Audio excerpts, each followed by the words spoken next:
Yeah, great. So as Sue has just said, I'm Abby Holmes and I'm one of the consultant midwives that works at Cardiff and Vale University Health Board.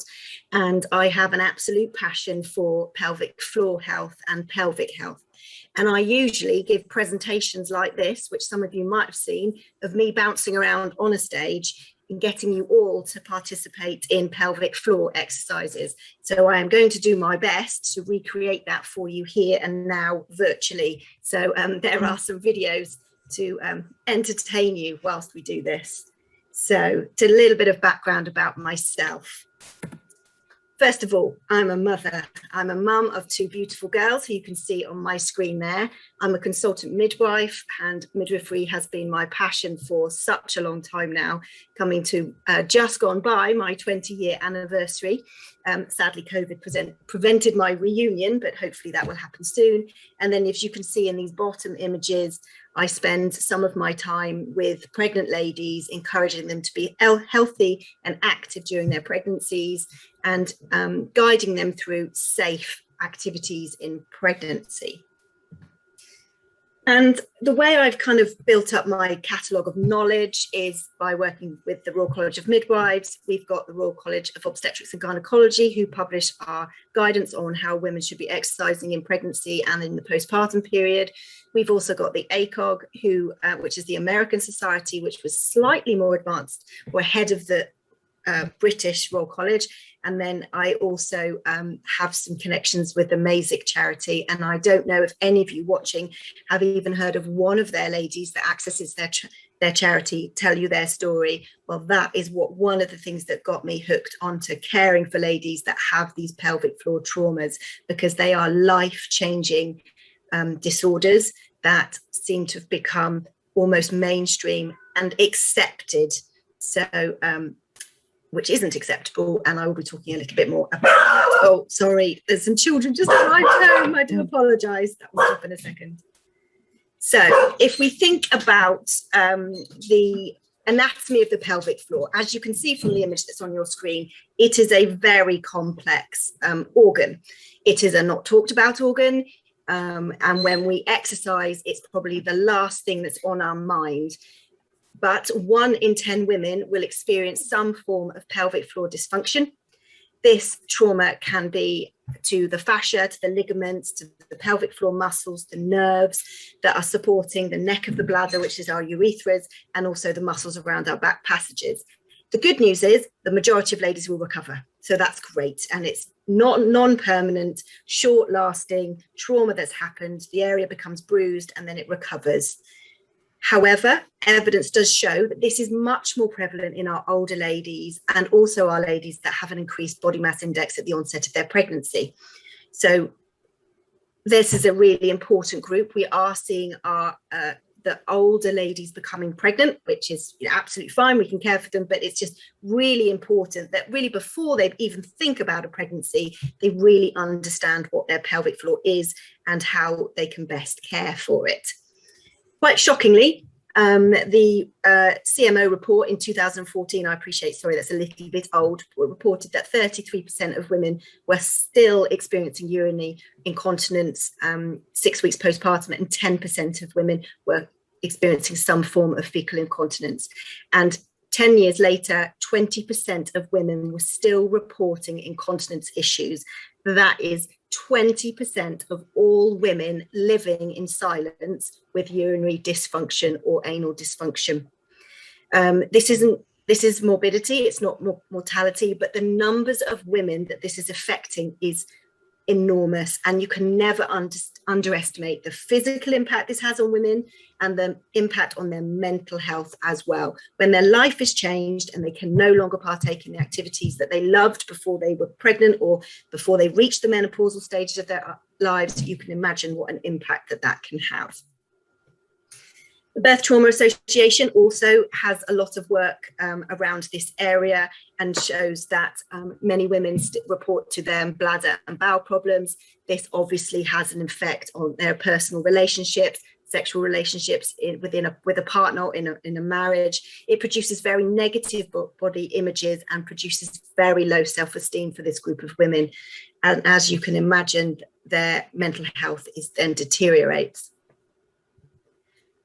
So how common is the prolonged injury? Well, up to 10% of women that have had a spontaneous vaginal birth will suffer from some form of long-term damage. That then increases, as you probably would expect, when those ladies are having an instrumental birth. And I think for a lot of people, the forceps rate is very unexpectedly high. But if you think what's going on, you've got a metal instrument going in and disrupting the muscles and the nerves and causing some significant traumas, which are either prolapses or long-term nerve damage. And the reality is that this is actually something very common. And I would expect that many of you listening are sitting here thinking, oh, that's me. So if you've seen this, you'll understand why I like to throw things at the screen for this. I hope it plays for you, but if it doesn't, we'll skip past it. I do hope you can see this.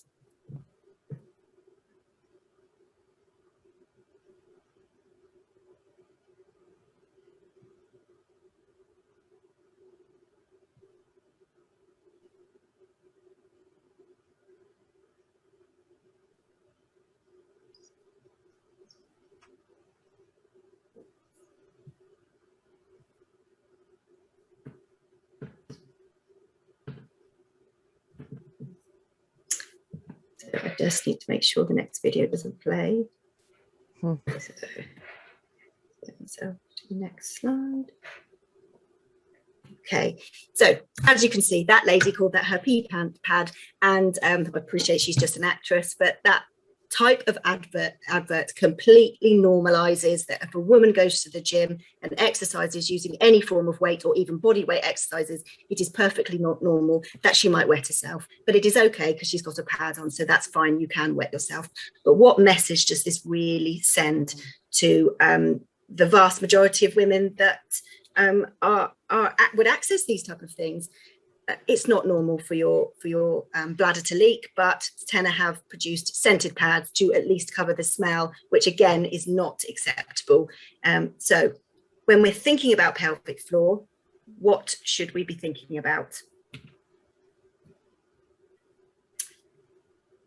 The pelvic floor doesn't often just empty itself when you're standing, the bladder, sorry, doesn't just empty itself when you're stood still. It's often on movement that your pelvic floor will fail you. And often, so that makes sense that we learn to train our pelvic floors while we're exercising, but it's really important that you learn to breathe, because without learning how to breathe, which I know sounds crazy because we all breathe every day, but breathing correctly, otherwise we're putting excessive pressure onto our pelvic floors. So it's really important to educate ladies. We need to empower them so they understand why I am teaching what I teach, and so they get a good understanding of it and then have a commitment to it. It's a lifelong thing, training your pelvic floor. What is your pelvic floor? And I think a lot of people will believe that it is a set of muscles that are sitting in the pelvis, and that is absolutely right. But if you can see from my diagram on your screen, it is about the connection between all of these areas. There are 4 key areas to having a good pelvic floor and a good core. So your diaphragm, that's our breathing muscles, our abdominal muscles, our tummy muscles, and the pelvic floor, and then the upper and lower back muscles. And to improve or repair your pelvic floor, you must use all 4 of these. You can't take one of them as a dysfunction in itself, in isolation. They are all connected. The diaphragm is connected to your pelvic floor, and the pelvic floor is connected to your abdominal muscles. Having a baby is an absolute life-changing event and absolutely will affect the functions of these areas. A baby sometimes is cut through the delivered through the abdominal wall in a cesarean section, is birthed through the pelvic floor. And so, as you can see, there is interruption to all of these things. But what is important to learn is they have to talk to each other. If your breathing's off, your diaphragm's a bit sticky, your pelvic floor isn't going to be controlled.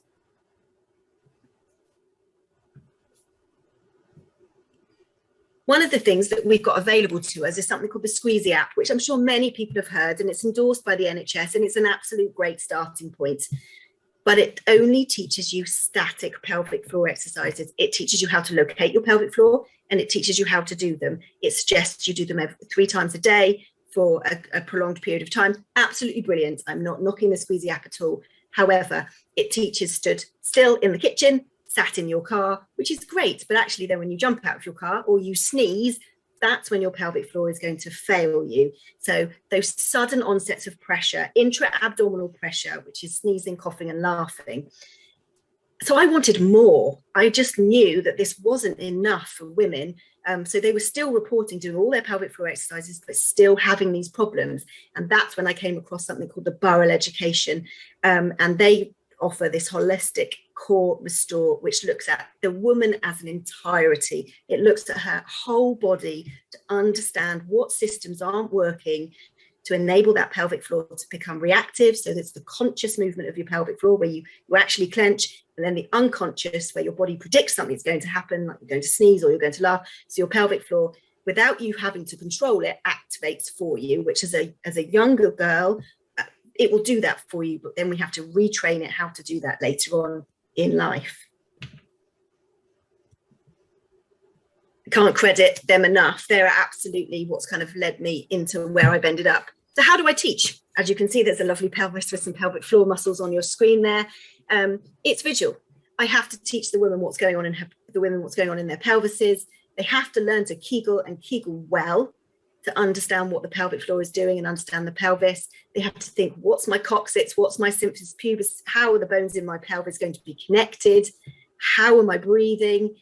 And then you start to introduce tension. So they use other slow movements, using resistance bands and hand movements to kind of create that tension, to increase that pressure and encourage the pelvic floor to continue its control whilst that pressure is happening. Feel the connection in the female body, see them happening, and then just start to add steps on and build up from simple exercises. Now, as I told you right at the beginning, I'm a mother of two. And one of them you're going to see in a second in the video. And I have a long time ago fallen in love with my 7-year postnatal body. So you are going to see me on screen now to demonstrate how you use basic exercise to train the core. There's my little girl in the background there. And as you can see, she's squatting with me. Watch my abdomen, relaxed. I tense it. There come out my abdominal muscles. I'm drawing my pelvic up and I'm controlling my pelvic floor for the whole way through. You can see the concentration on my face. My eyes are closed and I'm concentrating on what I'm doing.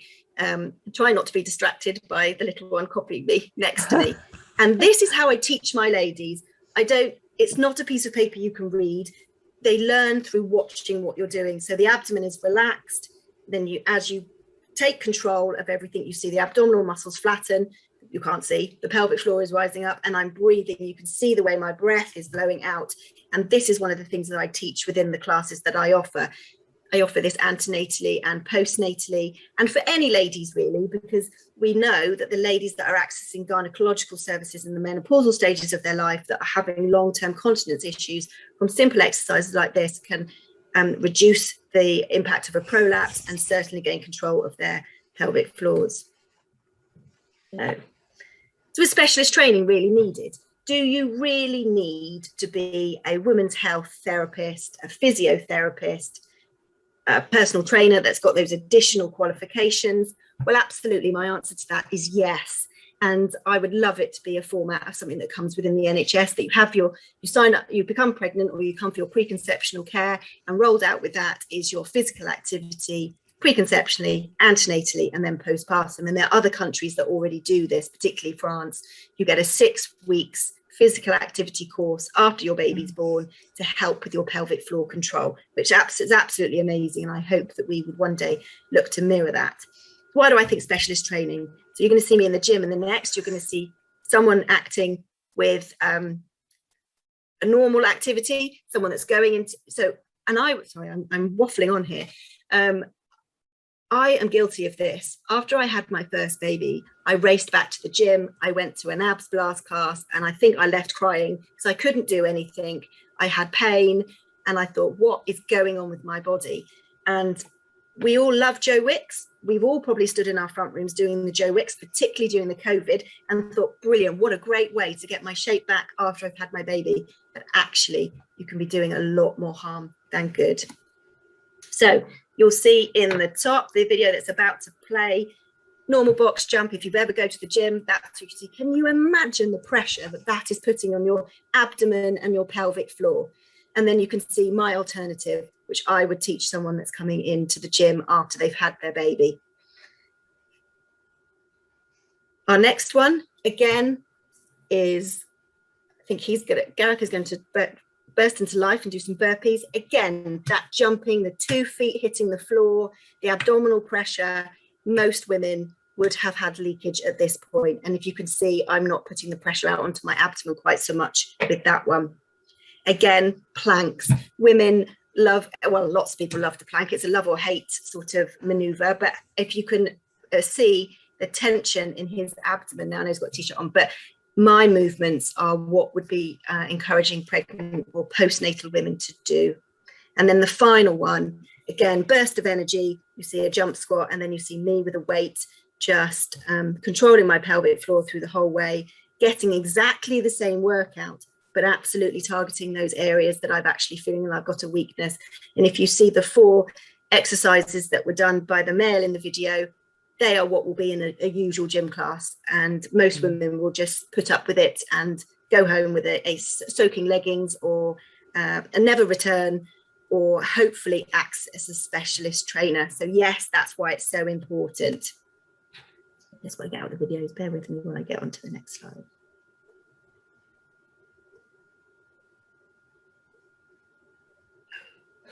Okay, so hopefully some of you have seen this amazing announcement from NHS England. Hopefully we'll make it to Wales as well. They are going to pilot 14 pelvic health clinics, a one-stop shop for women that will have midwives, women health specialists, physiotherapists, obstetrics and gynecology will be involved, and there'll be that referral on, because there will be some ladies, however hard we work with them on a physical basis, they will need the support of a colorectal surgeons. Hopefully by services like this, referrals to those type of services will be massively reduced. But really excited announcement. I kind of gave an air high five when I read that one on the news, and I do hope that the 14 become hundreds of clinics that all women of all ages can access.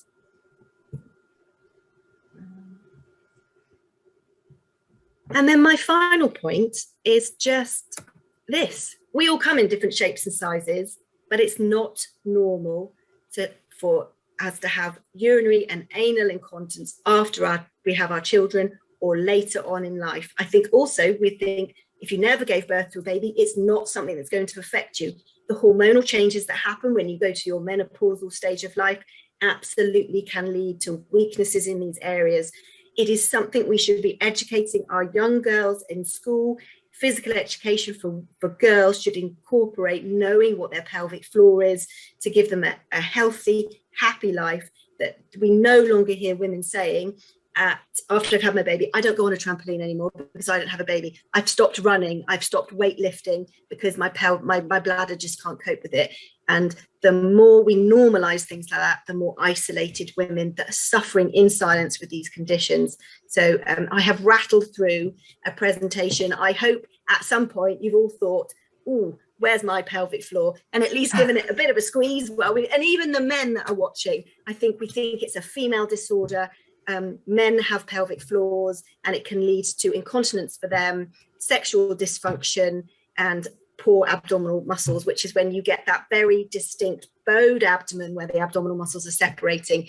It's again, that's thought to be normal as a male goes into older life, but it's not. And so by doing specialist training, it doesn't have to be in the gym, in your home, husband and wife, partners, anyone that wants to do it, you can do it together. So that is, in a nutshell, everything that I am. Thanks for watching this video from the Maternity and Midwifery Forum. For more expert opinion and analysis, hit the button below to subscribe.